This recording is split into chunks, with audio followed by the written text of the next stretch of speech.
Najstarija zgrada u Zaječaru je Radulbegov konak ili čardak, kako je još meštani zovu.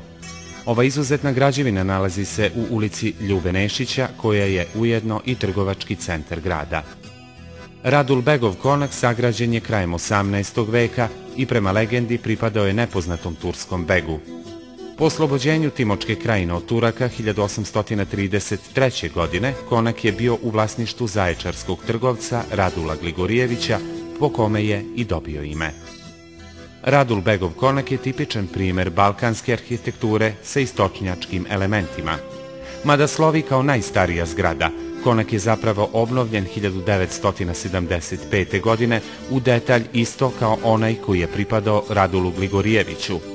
Na spratu ovog objekta su etnografska zbirka i doksat prema ulici na kojem su se nekada odvojeno igrali dečaci i devojčice.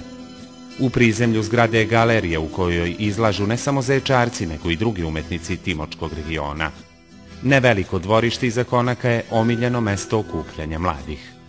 U Radulbegovom konaku, koji je u sastavu Narodnog muzeja, održavaju se promocije knjiga i književne večeri, tako da on predstavlja kulturno središte grada na Timoku. Nezamislivo je doći u Zaječar, a ne posjetiti ovo izuzetno arhitektonsko zdanje.